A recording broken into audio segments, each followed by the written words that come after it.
Malaysia में तिरंगे का अपमान, जापानी पीएम से मोदी की मुलाकात के वक्त उल्टा फहराया गया झंडा।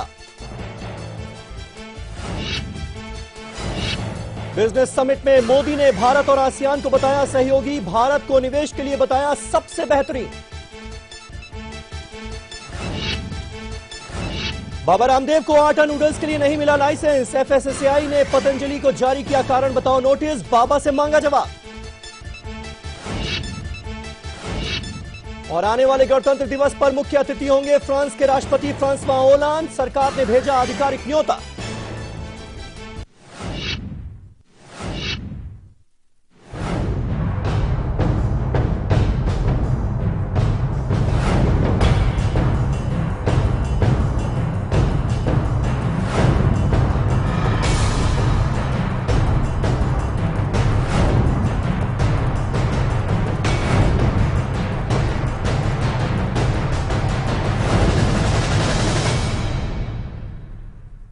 नमस्कार, मैं हूं समीर अब्बास। इस्लाम और आतंकवाद, आखिर क्यों नौजवान आतंक की तरफ आकर्षित हो रहे हैं? आखिर धर्म का आतंक से नाता क्या है?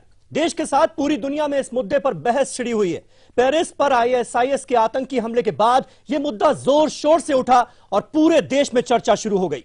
इस मुद्दे पर लाइव इंडिया लगातार बहस कर रहा है कि क्या आईसिस इस्लाम की आवाज है? इस्लाम के नाम पर आखिर इतनी दहशत क्यों? आज हमने इसी मुद्दे पर इसी बहस के लिए लगाई है सबसे बड़ी धर्म संसद। लेकिन बहस शुरू करने से पहले देखते हैं वो रिपोर्ट जिसने हमें इस बहस के लिए मजबूर कर दिया।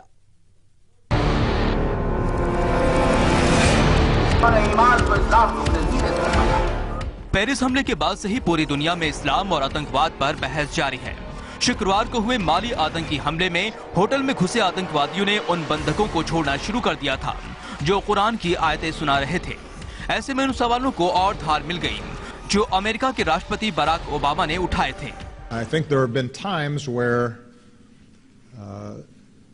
there has not been enough pushback against extremism. There's been pushback. There's some who say, well, we don't believe in violence. America के राष्ट्रपति ने जो सवाल उठाए, जिस पर पूरी दुनिया में बहस छिड़ी, उसका करारा जवाब दिया भारत के मुसलमानों ने आईएसआईएस और आतंकवाद के खिलाफ सड़कों पर उतरकर। जमीयत उलमाए हिंद की अगुवाई में मुसलमानों ने इस्लाम और इंसानियत का साथ दिया और जमीयत के महासचिव मौलाना मदनी ने साफ कहा कि इस्लाम का आतंकवाद से कोई लेना देना नहीं है। इस्लाम में इस तरह के किसी भी काम की हरगिज इजाजत नहीं है और जो इस तरह का काम करेगा इस्लाम के नाम पर, उससे इस्लाम के अनुयायियों को, मानने वालों को उनसे लड़ाई के लिए तैयार होना पड़ेगा। हम किसी कीमत पर इस्लाम के खिलाफ इस तरह के अमल को, इस तरह के काम को बर्दाश्त नहीं कर सकते। हकीकत ये भी है कि आईएसआईएस के निशाने पर सबसे ज्यादा मुस्लिम युवा है जो बगदादी के कमांडरों के बहकावे में आकर इंसानियत के खिलाफ रास्ता अपना रहे हैं और आईएसआईएस को लेकर युवाओं में आकर्षण बढ़ा है। शिया धर्मगुरु मौलाना कल्बे रुशैद ने आईएसआईएस को ताकत का दलाल बताते हुए युवाओं को इससे सचेत रहने की नसीहत दी। आईएसआईएस का इस्लाम और इस्लामियत और इस्लामी कानून से कोई लेना देना नहीं है। आईएसआईएस दुनिया की बड़ी ताकतों का वो दलाल है जो बेकसूर मुसलमानों को काटता है, हुकूमतों में अपना डर पैदा करता है, उनके तेलों पे कब्जा करता है। आईएसआईएस से हमें बचना होगा क्योंकि आईएसआईएस किसी तंजीम या गुट का नाम नहीं, एक सोच का नाम है और ये सोच जिस देश में जाएगी दीमक की तरह उस देश को चाट जाएगी। आईएसआईएस ने भारत पर खास तौर पर निशाना साध रखा है। आतंकियों की भर्ती और मददगारों की तलाश के लिए बगदादी ने भारत में सोशल मीडिया का सहारा लिया है। यही वजह है कि खुफिया रिपोर्ट के आधार पर 150 हिंदुस्तानियों पर निगरानी की जा रही है। ये वो 150 लोग हैं जो आईएसआईएस के ट्विटर हैंडल से लगातार संपर्क में हैं। भारत सरकार ने भी इस संकट को भांप लिया है। गृह राज्य मंत्री किरण रिजिजू ने एक कॉन्क्लेव में ये बयान देकर बहस को भारत में भी छेड़ दिया। रिजिजू ने कहा कि आईएसआईएस के खतरे से लड़ने के लिए गृह मंत्रालय मुस्लिम धर्मगुरुओं और विद्वानों से संपर्क में है। युवाओं को आतंकी संगठन की तरफ से झुकाव को खत्म करने के लिए सरकार को मुस्लिम गुरुओं से वैचारिक मदद की जरूरत है। समुदाय का एक छोटा हिस्सा आतंक के धंधे में है और उससे बाकी मुसलमानों को दिक्कत होती है। मुसलमानों का ये कहना भी काफी नहीं है। आज इस्लाम और आतंकवाद की बहस जिस मोड़ पर है, वहां कई सवाल खड़े होते हैं। क्या देश के मुसलमानों को ISIS से बचने की जरूरत है? क्या नौजवानों को आतंक आकर्षित करता है? क्या ISIS इस्लाम की आवाज है? इस्लाम के नाम पर दहशत क्यों?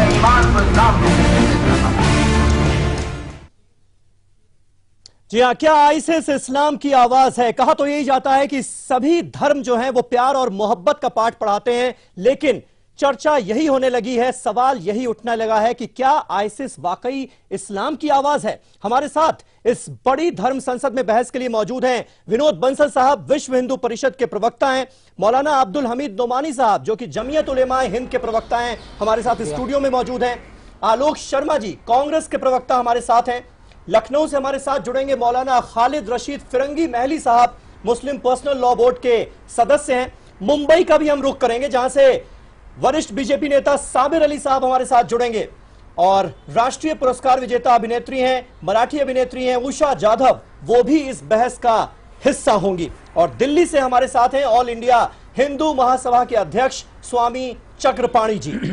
तो इस बहस की शुरुआत करते हैं। नोमानी साहब, पहला सवाल आपसे, ये दलील और ये सवाल आपको कितना जायज लगता है? पहले तो ये बताइए कि जब ये पूछा जाता है कि क्या आईसिस इस्लाम की आवाज है?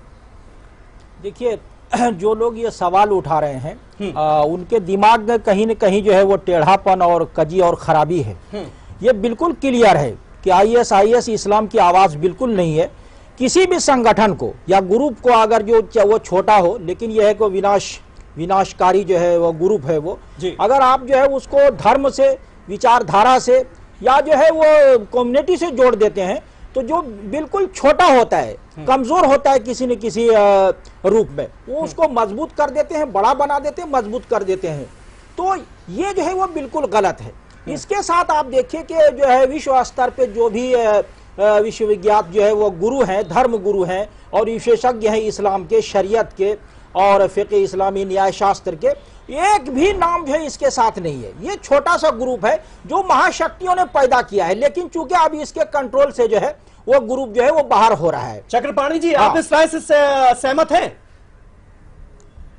देखिए, मैं आपको बताना चाहता हूं कि कोई भी संस्था, मजहब, कोई भी गलत नहीं होता, उसके लोग गलत और अच्छे और बुरे होते हैं। जिस प्रकार से इस्लामिक राष्ट्र के नाम पे और इस्लाम को ही बदनाम करने का काम इस्लामी ISIS ने कर रहा है, वो बहुत ही निंदनीय है और निश्चित रूप से इसको किसी शक्तियों ने इसको उभारा है। आज देखिए, अमेरिका की हथियारी अमेरिका के खिलाफ जो है युद्ध छिड़ रही है। आज आवश्यकता इस बात की कि पूरे विश्व के लोग मिलकर के, चाहे आतंकवाद अच्छा और बुरा नहीं होता, आतंकवाद होता है। जिस प्रकार मानवता की अमानवीयकृत तरीके से मारा जा रहा है, जिस प्रकार महिलाओं पुरुषों पे मारा जा रहा है, पकड़ करके कायराना हरकत किया जा रहा है, ये समझना होगा उसमें अच्छा और बुरा नहीं होता, बुरा होता है। और सृष्टि की जब से उत्पत्ति हुई, सूर असुर दोनों रहे हैं, तो ये सूरों का काम है कि अच्छे लोग मिलकर के एकजुट होकर के पूरे विश्व के लोग एकजुट हो और इन असुरों का खत्म करे और पूरे उसे खत्म करे, वरना ये मानवता त्राही त्राही कर रही है, पूरे विश्व अस्थिर है। तो इसलिए हमें नहीं लगता कि कोई भी वास्तव में जो इस्लाम को मानने वाला है इसको स्वीकार करेगा।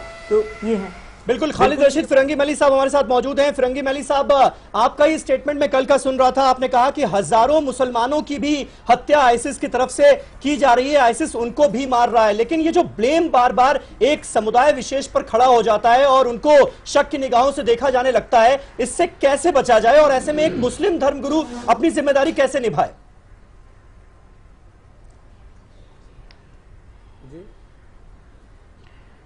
देखिए, जैसा आपने फरमाया कि अगर IS का सबसे ज्यादा कोई शिकार है तो वो खुद मुसलमान है। पूरे अरब मुमालिक में आप देख लें, रोज हजारों की तादाद में मुसलमानों का कत्लेआम IS के जरिए से किया जा रहा है, और उसके बाद भी ब्लेम अगर मुसलमानों ही पर लगाया जाए तो इससे बड़ी हम समझते हैं कोई नाइंसाफी नहीं हो सकती। मुसलमानों या इस्लाम की तर्जुमानी कोई IS या कोई एक ऐसी आतंकी तंजीम हरगिज नहीं करती, बल्कि मुसलमानों की तर्जुमानी इंटरनेशनल लेवल पर वर्ल्ड मुस्लिम लीग करती है। और जितने हमारे मदारिस हैं वो करते हैं। हिंदुस्तान जहां सबसे बड़ी मुसलमानों की आबादी, यहाँ मुख्तलिफ तंजीमें करती हैं जी। आज तक इन आतंकी संगठनों में आप कोई भी बड़ा आलिम दीन जिसको कि दुनिया जानती हो कि ये आलिम है, उसका कहीं से भी सपोर्ट आपको आज तक आप एक प्रूफ नहीं पेश कर सकते हैं कि किसी ने किया हो। इस वक्त जो कुछ भी सीरिया में जिस तरीके से फ्रांस और दूसरे ममालिक मुसलमानों का कत्लेआम कर रहे हैं, आप अगर इंटरनेट पर जाएं, सोशल मीडिया पे जाएं, तो छोटे छोटे बच्चों की लाशें पूरी तरीके से सैकड़ों की तादाद में बिछा दी गई हैं। उस पर आखिर ये दुनिया की खामोशी एक मुजरिमाना खामोशी करार क्यों ना दी जाए? और फ्रांस जो कुछ कर रहा है उसकी एक्टिविटीज को टेररिज्म से दुनिया क्यों नहीं जोड़ रही है? ये एक बड़ा सवालिया निशान है। इन सब मुद्दों को लेकर के मुसलमानों के अंदर कहीं ना कहीं एक गम और गुस्सा फिर से पैदा हो रहा है, जो हम ये समझते हैं कि मुनासिब नहीं है। विनोद बंसल साहब, फिर ऐसे में एक खास समुदाय पर टारगेट क्यों? देखिए, सबको पता है कि जब ये आतंकी हमले करते हैं तो अल्लाह अकबर करके जोर से चिल्लाते हैं। सारे मीडिया को पता है, पूरे विश्व को पता है। और ये भी पता है कि जब मारने की बारी आती है तो उसमें यही पूछते हैं कि किसको कुरान की आयतें आती हैं, किसको नहीं आती। और उनको जिनको कुरान की आयतें आती हैं या उनको विश्वास हो जाता है कि मुसलमान है तो उनको छोड़ दिया जाता है। एक दो बात तो इनकी हैं। तीसरी बात यह कि जो हमले होते हैं उन्हीं आबादी में ज्यादातर होते हैं जहां पर मुस्लिम आबादी कम होती है। सुनिए बात को पूरी सुनिए, मेरी बात को सुनिए। हो सकता है मेरी बात गलत हो तो जरा फिर आप काटिएगा। मैं जो तथ्य आपके सामने रख रहा हूं, पूरा दुनिया देख रही है इस बात को। क्या चाह रहे हैं? मैं ये बात कहना चाहता हूं कि इस बात को एनालिसिस दुनिया कर रही है कि आखिरकार कौन लोग हैं, कहां से प्रेरित हो रहे हैं और कैसे आ रहे हैं। और ये सिर्फ ISIS नहीं है, इसके जो गुर्गे हैं इस भारत के अंदर भी पनपने लगे हैं। वो कैसे? आप देखिए, जितने भी जो हमले होते हैं भारत में, आतंकवादी हमले, वो ज्यादातर हमले हिंदू टारगेटेड एरिया में क्यों होते हैं? आखिरकार हिंदू धर्म स्थलों पर ही क्यों होते हैं? आखिरकार जितने भी दंगे होते हैं वो शुक्रवार की नमाज के बाद ही क्यों शुरू होते हैं? आप देखिए जम्मू कश्मीर के अंदर, सुनिए बात पूरी सुनिए मेरी बात को। आपको लगता है कि इसके लिए खास मजहब जिम्मेदार है? मैं आपसे कहूं, मैं कह रहा हूं सीधा जो है ना, दुनिया देख रही है, मुझे बताने की आवश्यकता नहीं है और किसी को सफाई देने की जरूरत नहीं है। देखिए, सुनिए, अरे सुन लीजिए, तमाम मज़ाहिब के आदमी लोग मारे गए हैं। आप बोले तो मैं चुप रहता नहीं आपको।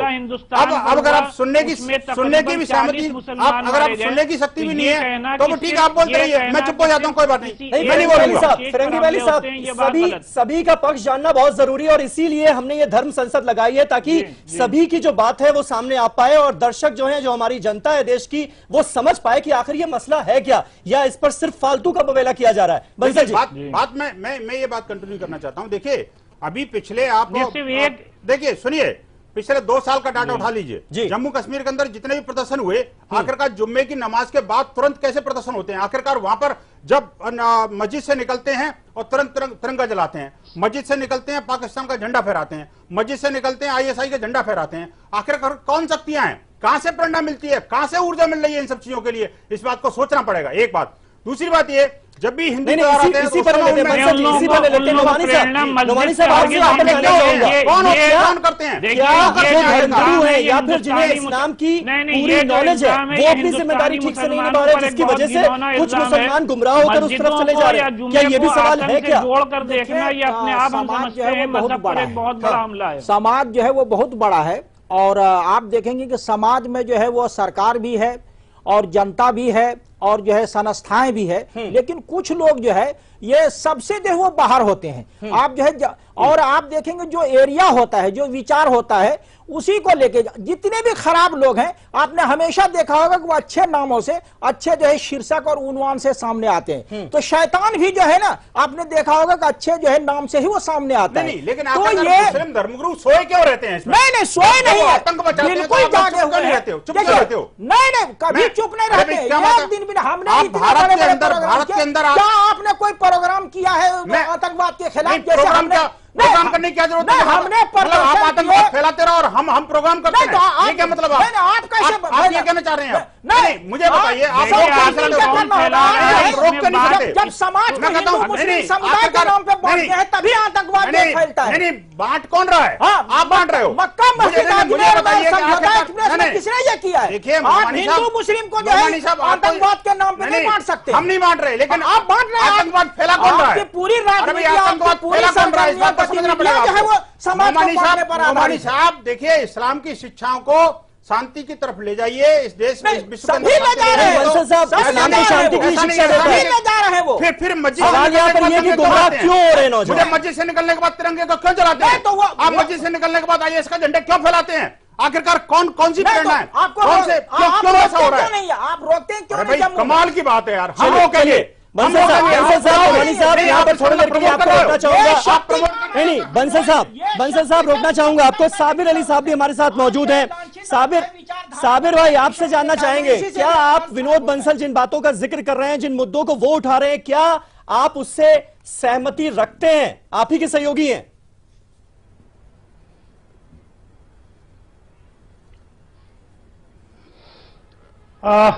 समीर साहब, ऐसा है, सवाल इस बात का नहीं कौन किसका सहयोगी है, सवाल इस बात का है कि मर्ज क्या है। हमारे डिस्कशन में जी, इस पैनल में और आपके चैनल में जितने लोग हैं, वक्त जो हम लोग दे रहे हैं, इसका एक कहीं ना कहीं असर जाना चाहिए, न कि कौन किसका सहयोगी है और कौन कहता है। हमारी अपनी एक मिजाज होती है बात कहने की, दूसरे का डिबेट कहने का अपना अपना एक मिजाज होगा। लेकिन जो आपका इशू है, ये बहुत अहमियत वाला इशू है, और इस पर कोई ऐसी बात शुरू हो जाए जिसका इस इशू से कोई लेना देना नहीं, मैं समझता हूं कि बड़ी ही ये अफसोसनाक बात है। हम इतने बड़े इशू पे आते हैं और फिर घूम फिर के ऐसी जगह जाके लैंड कर जाते हैं जहां पे सिर्फ इंफरादियत बाकी रह जाती है, जहां पे जमहूरियत और सबको एकसानियत की और इंसानियत की बात पीछे रह जाती है। साबिर भाई, इस बहस का मकसद भी यही है कि जो धुंध है पॉलिटिकल वो छप जाए, फिर लोग और असली पिक्चर जो है वो लोगों के सामने आए। हाँ, नहीं, असल धुंध ये है, मैं आपको बताऊं कि कोई मजहब, मैं इस्लाम का जानने वाला मानने वाला हूं, और आपको बता दूं कि मैंने खुद मदरसे में तालीम हासिल की और वहां तक की सिर्फ फरागत नहीं ली, इसलिए मुझे किसी से कोई सर्टिफिकेट की जरूरत नहीं है। मैं आपको बता दूं कि मजहब इस्लाम एक ऐसा मजहब है जो किसी के ऊपर, अगर वो बहुत बड़ा कातिल भी है, बहुत बड़ा जालिम भी है, तो भी फैसले उसके खिलाफ लेने से पहले उसके साथ इंसाफ की बात की जाती है, और उसके दलाइल के साथ उसको अगर जब तक के पेश नहीं किएगा तो उससे बदले नहीं जाए। आज जो दौर चल रहा है, और जो आदमी सिर्फ दाढ़ी रख ले, आदमी सिर्फ अपना नाम कोई इस्लाम के मजहब पे रख ले, वो मुसलमान नहीं हो सकता। मुसलमान और इस्लाम का डेफिनेशन ये है कि जब तक उस तरह की यकीन और ईमान पे यकीन पर मोहम्मद के बातों और हदीसों पर अगर नहीं यकीन रखता तो वो मुसलमान भी। और हदीस कुरान के किसी भी पन्ने में और कहीं भी आपको एक लफ्ज भी नहीं मिलेगा कि आप किसी मासूम का कत्ल करो। जहां इन बातों को इस्लाम से जोड़ना और मजहब से जोड़ना, जो लोग भी कहते हैं, मैं समझता हूं कि वो जुल्म करते हैं।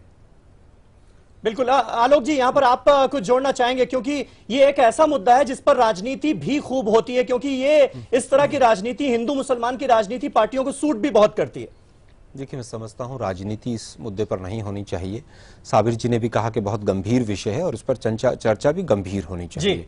आपके जो 4-5 विषय आज उठकर आए हैं, उन्हीं पर हम अगर फोकस रख के चलेंगे तो शायद हम 1 घंटे के बाद किसी निर्णय पर पहुंच पाएंगे। पहला सवाल आपका है कि क्या ISIS की जो आवाज है, क्या वो इस्लाम की आवाज है? मैं पूरी तरह से इस बात को खारिज करता हूं। ISIS एक चंद लोगों का, मौका परस्त लोगों का, डॉलर्स के लालच में काम करने वाले लोगों का एक समूह है जो काफी बड़ा होता चला गया है, और उसको किसी भी रूप में रोका जाना चाहिए। इस्लाम जो है, मुस्लिम समुदाय जो है, उसमें हर तरह के लोग हैं, उसमें एक से एक बड़े विद्वान लोग भी हैं, तो पूरे एक समुदाय विशेष को एक कटघरे में खड़ा कर देना बिल्कुल उचित नहीं होगा। और अगर ऐसा कोई करता है तो उसका कहीं ना कहीं उद्देश्य गलत है, वो समाज और राष्ट्र दोनों के लिए कहीं ना कहीं गलत है। दूसरा प्रश्न आपका सीधा सीधा जो स्क्रीन पर आ रहा है कि क्या हिंदुस्तान के नौजवानों को ISIS के दबाव में कहीं ना कहीं रोका जाना चाहिए? मैं समझता हूं कि इसमें अभी उचित समय है। कोई भी कट्टरपंथी अगर ताकत आती है और वो उस तरफ झुकाव रखती है, क्योंकि इस तरह के IB को और तमाम सूचनाएं आ रही हैं कि कुछ युवाओं का ध्यान उस तरफ गया है, तो उसको तुरंत रोकने की आवश्यकता है, ताकि हिंदुस्तान के मुसलमानों के तक ये दाग ना पहुंचे। और हिंदुस्तान के मुसलमान भाइयों ने बहुत काबिल तारीफ काम किया है, जंतर मंतर से लेकर बेंगलुरु की एक मस्जिद तक तमाम इस तरह के तमाम जगह पर मजम्मत की गई है। बिल्कुल, उषा जाधव जी भी हमारे साथ यहाँ पर मौजूद है, मराठी फिल्मों की जानी मानी अभिनेत्री हैं। उषा जी, आपसे जानना चाहते हैं, जब इस तरह की बहस होती है और खास तौर पर एक समुदाय को टारगेट किया जाने लगता है, जब तरह तरह की आतंकवादी घटनाएं होती हैं और उसका ताल्लुक एक खास मजहब के लोगों से होता है, क्या मन में आता है? क्या कभी ऐसा लगता है आपको कि इन तमाम बातों की मजम्मत होनी चाहिए, या फिर कहीं ना कहीं आपको भी लगता है कि एक खास समुदाय के लोगों को समझाने की जरूरत है ताकि वो इस तरह के आतंकवाद की तरफ आकर्षित ना हो? देखिए, ये ISIS जो ग्रुप है, मुझे अगर वो एक पर्टिकुलर कुछ लोगों का ग्रुप है, दैट डजंट मीन कि आप पूरे मुस्लिम कौम को उसके लिए जिम्मेदार ठहराओ या सभी को आप आतंकवादी कहो, ये कहो, बिल्कुल नहीं। मुझे ये बात गलत है, ऐसा नहीं होना चाहिए कि कुछ मुस्लिमों ने वहां जाकर के अल्लाह अकबर बोल के बम ब्लास्ट किया हो, लोगों को मारा हो, पूरे देश भर में उनका आतंक वो लोग फैला रहे हैं, बट दैट डजंट मीन कि हर मुस्लिम आतंकवादी है। ये बिल्कुल गलत है, मैं इससे बिल्कुल सहमत नहीं करती हूँ। ये तो आपको स्वीकार करना पड़ेगा। मैं बिल्कुल, लेकिन वो है, वो ISI ग्रुप में सारे मुस्लिम हैं, मगर दैट डजंट मीन कि देश के हर एक मुस्लिम आतंकवादी है। गलत है, इनको रोकना पड़ेगा, नहीं तो इस समय इस्लाम की अस्मिता खतरे में, पूरे दुनिया के अंदर शांति के लिए एक बहुत बड़ा खतरा बनता जा रहा है।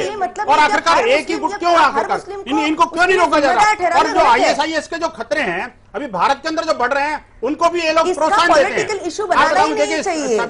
मुझे इसका पॉलिटिकल इशू बनाना नहीं चाहिए। अभी जो है इन्होंने खुद जो है जमात उलमा हिंद ने अनेक आतंकवादियों की पैरवी करी है कोर्ट के अंदर। ये नोमानी साहब बैठे हैं सामने। नहीं, लेकिन उनको आतंकवादी आप मानते हैं ना बंसल भाई? अरे भाई, मैं कहता हूँ आतंकवादियों को पैरोकार क्यों मानते हो? नहीं, मुझे बताइए। तो जमीयत का मानना है कि वो बेकसूर लोग हैं। सुनिए, ये तो कोर्ट में साबित होगा ना बंसल भाई। देखिए बंसल साहब, ये तो कोर्ट में साबित होगा ना कि वो बेगुनाह है, आतंकवादी है। मोहनचंद शर्मा को शहीद हुए, उसके बाद कांग्रेस ने बहुत सारी राजनीतिक रोटियां सेकी। इनके बड़े बड़े नेता जाकर के और बटला नौजवानों को आपने आतंकवादी पहले कैसे मान लिया? कोर्ट के ऑर्डर से पहले कैसे मान लिया, ये बताइए मुझे। मैं कहता हूँ आप उसकी पैरवी कैसे कर सकते हो? आप मुझे जब आतंकवादियों को आतंकवादी कहना है। आलोक जी जोड़ना चाह रहे हैं यहाँ पर। देखिए समीर भाई, नोमानी जी बहुत गंभीर विषय, इस पर गंभीरता से ही काम करें तो अच्छा रहेगा। आप मुझे केवल ये बताइए, बहुत से नौजवान कई साल के बाद जेलों में रह के बरी होके आए हैं, वो अपने घर में चेहरा दिखाने लायक नहीं रहे। बरी किसी ने? बरी कोर्ट करती है। अरे कोई बाहर का व्यक्ति कैसे कर देगा बरी? या सजा देना कोर्ट का काम है। विश्व हिंदू परिषद या जमात उलेमा किसी का हिंद का कोई काम नहीं। अगर उनके खिलाफ सबूत नहीं दे तो वो आए हैं। नहीं, आपका ये गंभीर है। देखिए, मैं केवल ये कहना चाहता हूँ, नहीं, समीर भाई ने बहुत अच्छी बात कही। आप पहले इनको कैसे ठहरा सकते हैं? और ये कहना कि सारे आतंकवादी मुसलमान हैं, मैं इस बात से सहमत नहीं हूँ। बंसल साहब, मुझे आपने बहुत आपत्ति, बंसल साहब मुझे लगता है, देखिए, आतंकवाद का आरोप और आतंकवादी होना दोनों मानता है। मैं जरा आतंकवादी पे आ जाता हूँ। बंसल साहब एक मिनट मेरी बात सुन लीजिए। बंसल साहब मेरी बात सुन लीजिए। मुझे ये लगता है कि जब आप बड़ी आसानी से ये कह देते हैं कि एक कम्युनिटी को सोचने की जरूरत है कि आतंकवाद आखिर क्यों बढ़ रहा है, ये उसकी जिम्मेदारी है, ये उसकी जिम्मेदारी है, ये आप भी मानते हैं। तब ऐसे में आपको पलटकर अपनी तरफ भी देखना चाहिए, क्योंकि 3 उंगलियां आपकी तरफ भी उठती हैं। आप भी तुरंत अगर कोई मुसलमान है तो उसको आतंकवादी घोषित करने में देर नहीं लगाते। ये भी तो मानिए साथ साथ। देखिए, ये तो आप घोषित कर रहे हैं समीर भाई। नहीं, आप घोषित कर रहे हैं। मैं ये कह रहा हूँ कि नौजवानों को आपने आतंकवादी कैसे मान लिया? सुनिए, जब कोर्ट ने उन्हें आतंकवादी घोषित नहीं किया। मैं इसलिए कह रहा हूँ जी, आपकी भी जिम्मेदारी है। मैं इसलिए कह रहा हूँ क्योंकि अफजल गुरु के आंसू बहाने वाले, अफजल गुरु को सपोर्ट करने वाला कौन है? मुस्लिम कम्युनिटी है कि नहीं है? ना है, हम जवाबी है। आखिरकार जब उसकी इसकी कसाब को फांसी हुई थी, किसने विरोध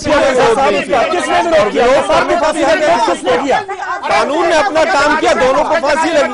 जब लोग शामिल हुए थे कौन लोग थे? क्या कोई हिंदू था उसमें? अफजल गुरु की किसने पैरवी की? मुझे बताइए, आप जो है मुझे बताइए किसने पैरवी की? नहीं, आखिरकार देखिए, आपको नोमानी साहब बात को गंभीरता से समझना पड़ेगा। हमें जब आलोक जी ने कहा गंभीर बहस गंभीर होनी चाहिए, तो गंभीरता के साथ आपको समझना भी पड़ेगा कि आखिरकार इस गंभीरता से अपनी गलतियों को स्वीकारना भी तो होगा। समीर भाई, मुझे बताइए, ऐसे कौन लोग हैं जो आतंकवादियों के पैरोकार करते करते मेरे सुप्रीम कोर्ट को रात को 3 बजे तक जगाया। आखिरकार कौन लोग हैं? आप ही के घर के लोग हैं, आप ही के घर के लोग हैं वो। साबिर भाई आपसे जानना चाहूंगा, देखिए बहस जब होती है तो यही हो जाती है, एक खास समुदाय को टारगेट किया जाता है, दूसरी तरफ से आवाजें उठने लगती हैं, जो राजनीति होने लगती है इस तरह के मुद्दों को लेकर, और जिस तरह से राजनीतिक पार्टियां, उसमें बीजेपी बहुत आगे है, इस तरह के इश्यूज को जो लपक लेती है, क्या यह भी वजह है कि इस तरह की धारणा बनती जा रही है? साबिर साहब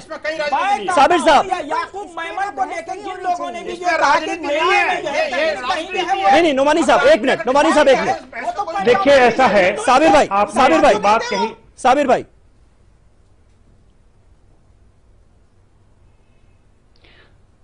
जी समीर साहब, ऐसा है जी कि अभी जो डिबेट हम लोगों की हो रही है, मैं पहले भी कहा और मैं आखिरी भी बात यही होगी कि जब तक के हम अपने जहन को वसी नहीं कर देंगे और जब तक के मैटर को, जब जिस इश्यूज पे हम बैठ रहे हैं बात करने के लिए, और इसकी गहराई, चूंकि ये इश्यूज बहुत गहरा है, ये सियासत नहीं है, ये मामला इस देश के 125 करोड़ के एक बच्चों से पैदा होने से लेकर और बूढ़े होने तक के हर लोगों की, माँ की, बहनों की, सबों के लिए ये ऐसी इश्यूज है कि आने वाली नस्ल 100 साल तक इससे जूझती रहेगी अगर हम इसकी गहराई में नहीं गए और हम ऐसी बात करें जिसका तथ्य कहीं दूर दूर तक नहीं हो। मैं समझता हूं कि इस तरह की बात करना बहुत बेबुनियाद और बेमाने है जी। ये इश्यूज इतनी गहरी है जिसकी बुनियाद इस देश में नहीं है, इस देश के बाहर। साबिर अली साहब, सोल्यूशन निकालना पड़ेगा। मैं आपके पास ब्रेक के बाद दोबारा आऊंगा और साथ ही साथ उषा जाधव की भी बात पूरी नहीं हो पाई,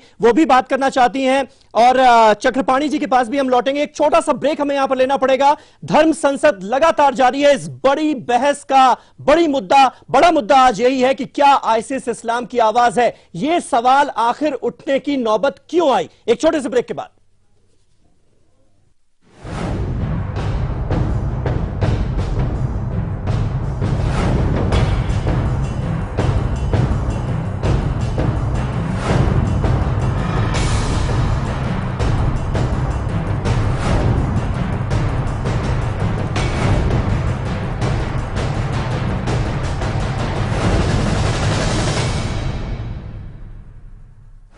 नेताजी का जन्मदिन, शाही जश्न,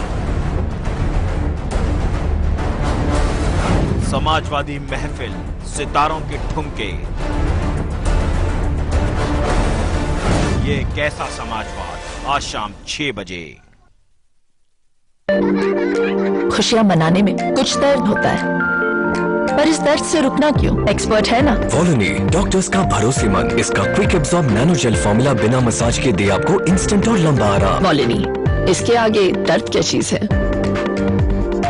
अब दर्द से जीत सिर्फ 10 रुपए में। हमारे इंडियन वैल्यूज, क्या बात है, पैर लो। कोई हमें इंटरप्ट करे कोई प्रॉब्लम नहीं।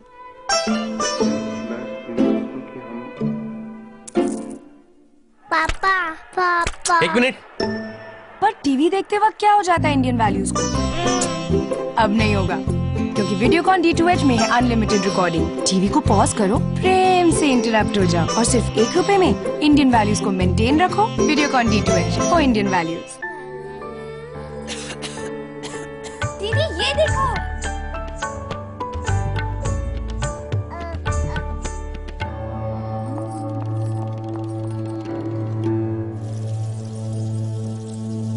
H1N1 फ्लू को फैलने से रोका जा सकता है। खांसी और छींक के बाद और बच्चे को छूने से पहले अपने हाथों को साबुन से धोकर H1N1 फ्लू को फैलने से रोक सकते हैं। इन्फेक्शन रोको, बनो हीरो। इलाज सिर्फ चुने हुए अस्पतालों में उपलब्ध।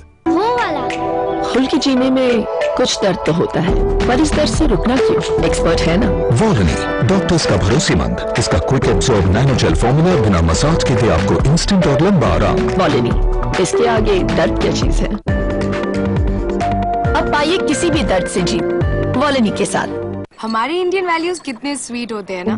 देखिए, किसी को भी डिस्टर्ब करना बिल्कुल पसंद नहीं। So sweet.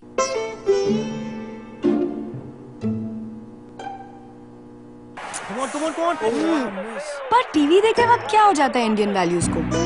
अब नहीं होगा, क्योंकि वीडियोकॉन D2H है हेडफोन्स के साथ। किसी को डिस्टर्ब मत करो और इंडियन वैल्यूज को मेंटेन रखो। Videocon D2H for Indian values. रूप मंत्रा आयुर्वेदिक फेस क्रीम, ये कोई कॉस्मेटिक नहीं, आयुर्वेदिक औषधि है।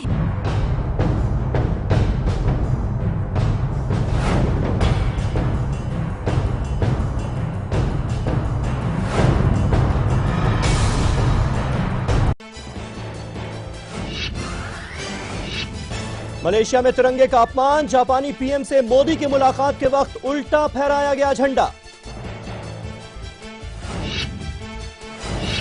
बिजनेस समिट में मोदी ने भारत और आसियान को बताया सहयोगी, भारत को निवेश के लिए बताया सबसे बेहतरीन। बाबा रामदेव को आटा नूडल्स के लिए नहीं मिला लाइसेंस, FSSAI ने पतंजलि को जारी किया कारण बताओ नोटिस, बाबा से मांगा जवाब। और आने वाले गणतंत्र दिवस पर मुख्य अतिथि होंगे फ्रांस के राष्ट्रपति फ्रांसवा ओलांद, सरकार ने भेजा आधिकारिक न्योता।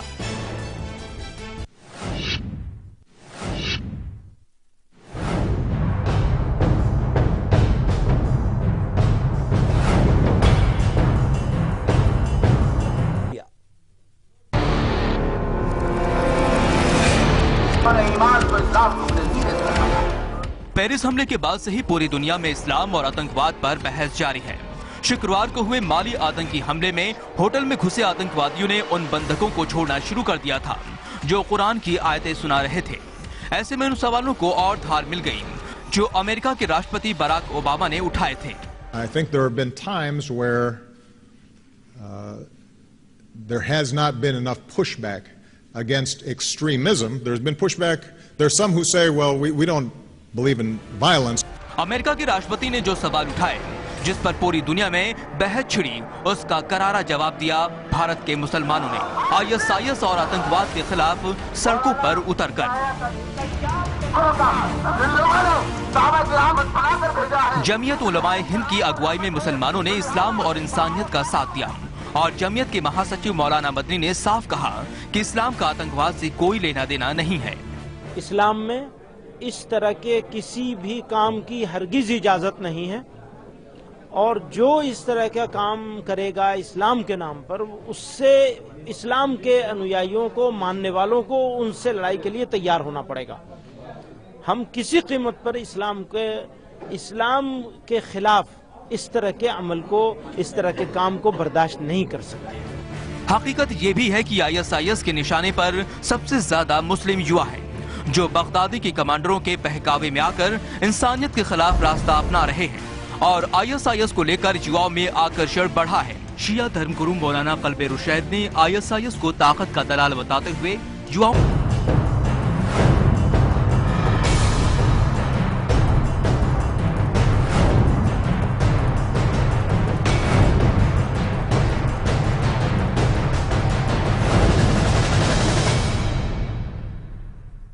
नमस्कार, मैं हूं समीर अब्बास। इस्लाम और आतंकवाद, आखिर क्यों नौजवान आतंक की तरफ आकर्षित हो रहे हैं? आखिर धर्म का आतंक से नाता क्या है? देश के साथ पूरी दुनिया में इस मुद्दे पर बहस छिड़ी हुई है।